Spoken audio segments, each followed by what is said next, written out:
Hi, and welcome to the 13th episode of the Joe Zone podcast. And today I'm sitting with Faeez, the Troublemaker Jacobs. Let me just correct you there. It's Troublemaker Faeez Jacobs. Troublemaker Faeez Jacobs. Is it first Troublemaker? It's first Troublemaker. And it's not the Troublemaker. It's just sorry. Troublemaker. Okay. I feel like I separate Troublemaker and Faeez Jacobs. Okay. So right now you're talking to Faeez Jacobs. I might just have Troublemaker pop in as the conversation. As like two different personalities. Like a Troublemaker has to be merciless. He has to be relentless. He has to be almost inhuman at times. And I can't relate him and Faeez on the same. Okay. So Faeez is the guy that hangs out with people, and Troublemaker is the guy that beats people up. The evil guy. the demon inside. The beast inside. I also have something like that. I'm like Ryan, and the Joe Zone is my creative personality. So I go into the Joe Zone when I come creative, like, or something like that. Okay. Similar to you. Anyway, did you know Troublemaker? Who else was a troublemaker? Like, see if you Nelson Mandela. So they did ask this. Yes, this did come up before. No, actually my mom told me. Oh, okay. My mom was very... She was so excited about it when she told me, you know what is Troublemaker? I was like, no, Nelson Mandela. I'm like, what? Okay, that's cool. So you talk, when you talk, like I've seen you in other interviews, and you always talk with a lot of conviction, like you and visualizing it as also part of your vibe when you talk. Like it's very strong and powerful. When did you start? Where did that come from? Like, well, it started with the law of attraction. Yeah. You know, like a couple years back, it just became mainstream and it became known to the public. Yes. So to me, I saw positivity in it, and I saw a way to move forward. So I decided, you know what, I'm gonna start playing around with this a little bit. Yeah.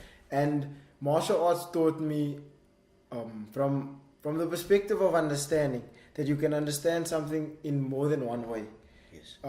Physically, mentally, spiritually, emotionally. So if you can embody something under those four facets, it literally becomes reality.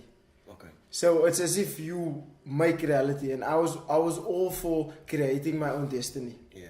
That's where that conviction comes from. 100%. I want to that hunger. Because I felt it. Yeah. I felt it on more than one level. Yes. There's times where this so much emotion overcomes you because you know that you set out a goal, and you strived for that goal, and then in the end it just materializes. Yeah. That your fighting style is almost similar to that. Like from the word go, you go for it. Like, come guy, let's go, let's fight. You know, you don't still feel the guy out. You just do that. That's exciting for fans. Like, and that's how I got, like, that's how I first saw you. Like, I was like, yo, this guy, this is something to watch. Like, and when I first like saw you, I was like, yo, it's exciting. But I think like your first two fights was knockouts or something like that. Am I right? Most of since I turned pro, all my fights have been finishes. I haven't gone to. Yeah, you submitted Madiba now recently in the latest one. Fight. Yeah, it's my first submission, by the way. That's evolution, like. So let's, before we go to the Madiba fight, let's talk about the Cal fight, like. Okay. Because that's a fight you lost. Yes. Yeah. That's the fight I lost in dramatic, embarrassing fashion. Well, you came back strong, bruh. That's what matters. Because your next fight, you choke somebody out. But my question is, like, what went wrong in that Cal fight? What do you think went wrong, and how did you fix what went wrong? Good question. When it came leading up to the Cal fight, I had studied Cal. I seen what he could do, and if I'm gonna be honest, I thought I was like, I have this in the bag. I must say that was your attitude going in there, and I was when I saw that attitude, I was like, I still prepared as hard as I had prepared. Yeah. I never, no matter who I'm fighting, no matter when I'm fighting, I'm preparing as if I'm preparing for a championship fight. Sure. So I don't even with my upcoming fight now, I don't know who I'm gonna fight, but I'm training as hard as if I was to face the champion. Sure. Which is not whoever who's holding the belt. It's me in the future. Let me just put that out there. So with the cow fight, there was evolution that needed to take place. Yes. And in this game, if you are stagnant or if you're not constantly evolving, you are gonna pay the price. Yes. And the price is death. Or being choked out. To me, the way fight should be ruled is who could have killed who in that fight. It's so every way to think, yeah. But okay. I think that's also why my style is so aggressive. Is because I know that if we were on a battlefield now, that if I didn't go through you, then I would die. Yeah, it's the right attitude to have, but sometimes it can get you. It can be to your detriment. Do you feel? Agreed. Yeah. And let's tackle into that. Exactly, because that was my point. So let me. You went on Nikki Notes' live stream, right? And there was questions that people could post, like. Yes. And I posted a question like that day, and I asked like my question was like, do you train jiu-jitsu, and with who do you train? Yes. Because I'm not a jiu-jitsu, I don't train jiu-jitsu, but I know a little bit about the art and stuff like that. And I felt that what I've seen from Cal was like high level, like he's grappling, like he pushes people up against cage. But besides that, he had a high level, and I don't know if you were taking notice of that. As almost like I tried to hint to you, yes. Like, I just look out for this. Like, at that time, who was your grappling coach at that time? Gary Bauer. Okay, so then that was your grappling coach, but then leading up to this point now, Gary Bauer has been my grappling coach since my MMA debut. Yeah.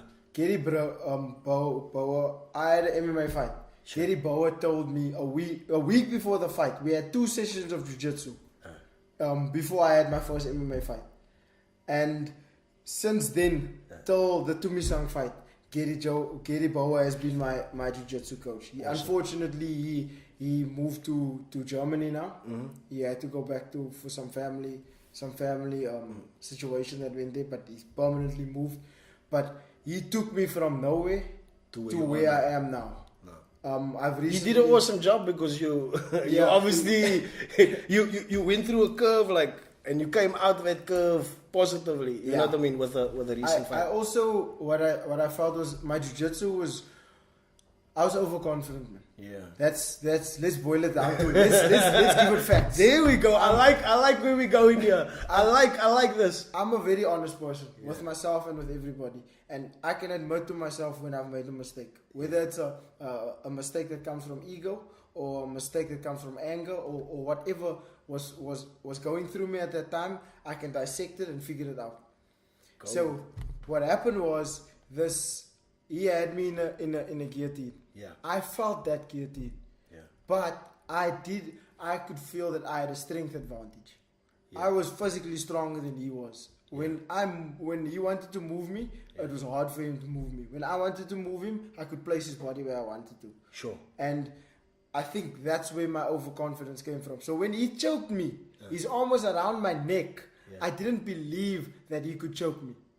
So I shot for the single leg. I pulled the single. I shot on the single leg, and I was looking to take him down and get to the next position, because I didn't want to. I didn't want to take a back step. Yeah. I wanted to show that I could dominate this game as well, because the whole game was doubting me, and I'm someone that loves to kill. Prove the doubters. I love to show them. You know what, you can hate, but just because you hate don't mean I'm not gonna rise above it. Cool. So then, because I shot on that single leg, that guillotine became deep very quickly. But he pushed you up against the cage, so me up. I think when you went for the single leg, yes, he pushed you, and then that's where the leverage came from. Exactly, 100%. Then because when he grabbed, I had space to move. Yeah. So I was technically in the back of my mind, I was safe.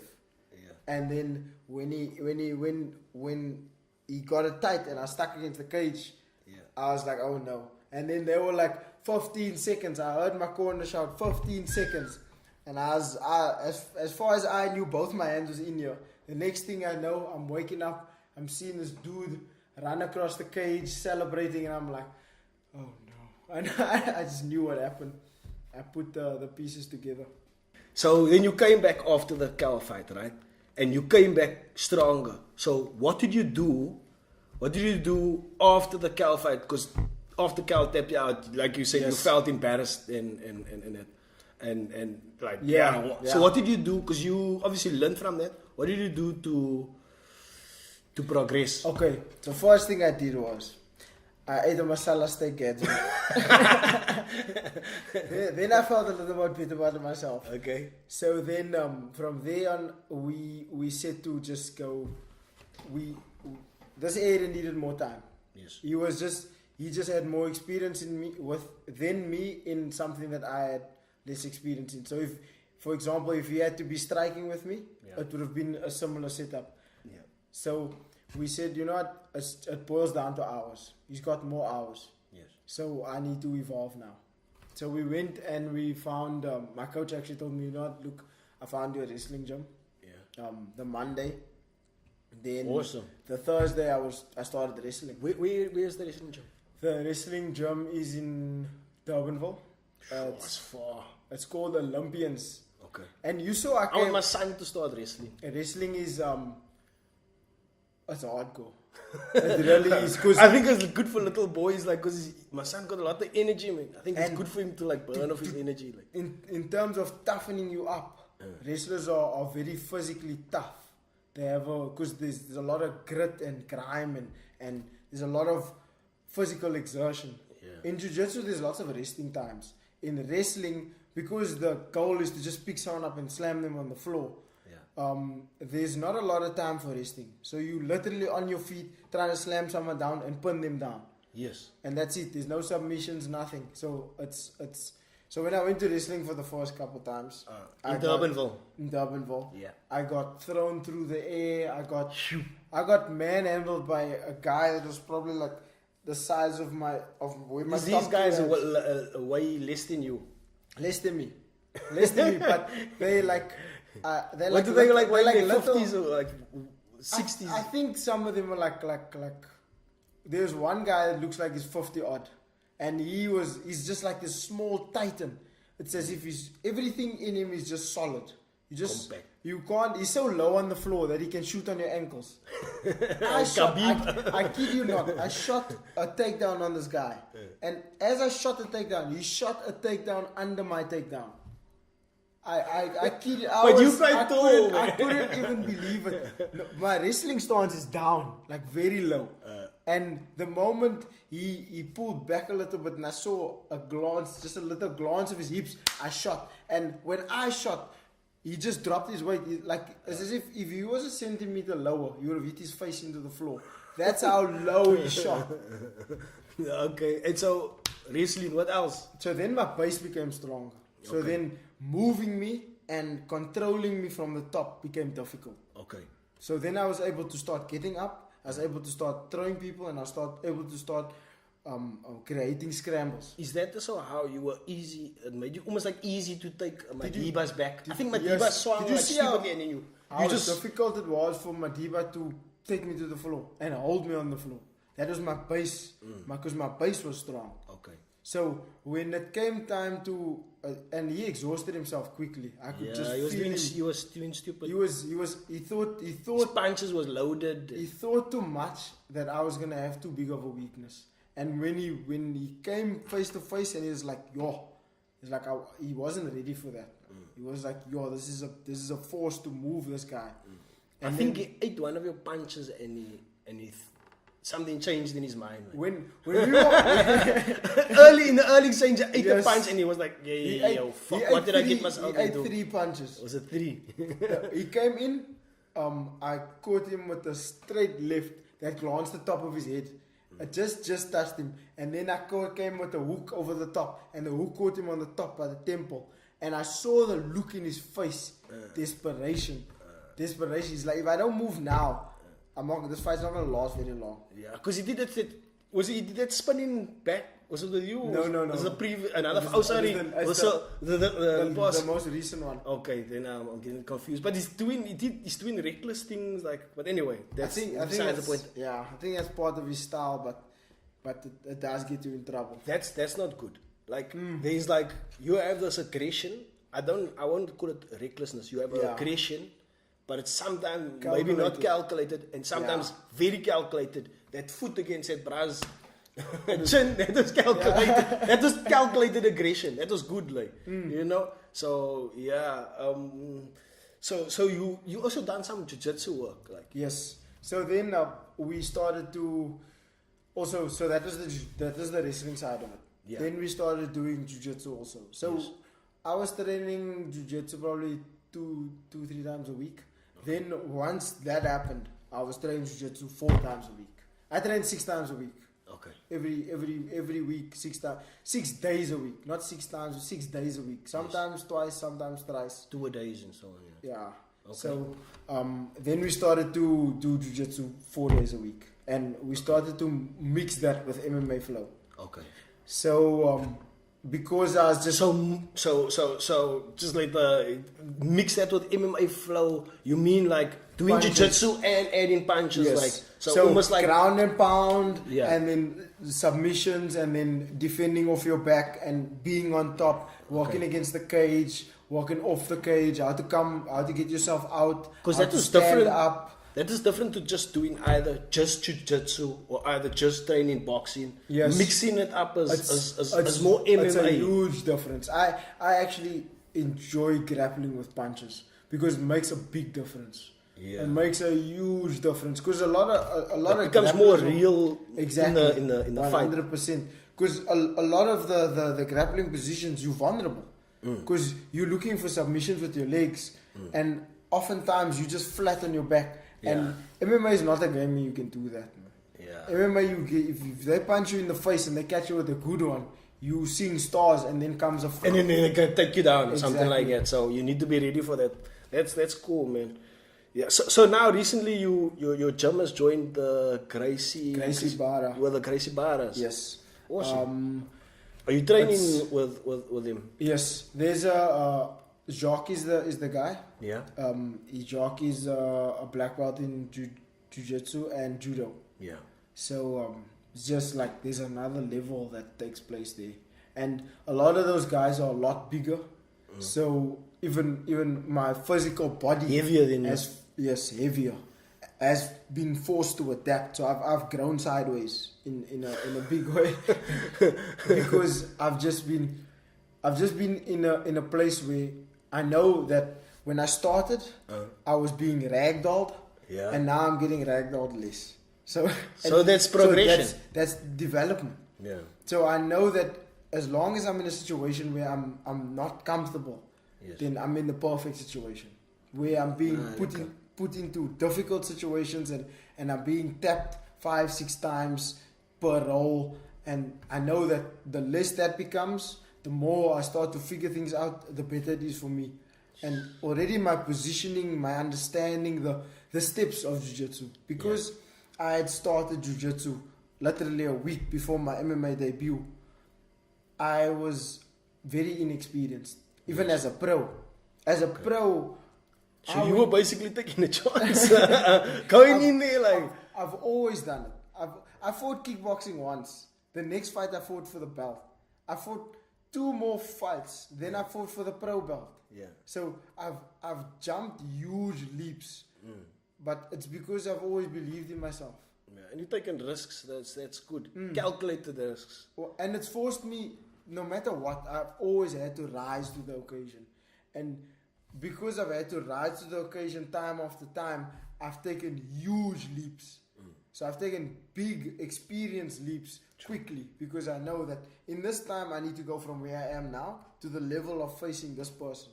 And this person might be eons ahead of me now, but come fight day, I'm going to win this fight. So let's talk about that. Let's talk about your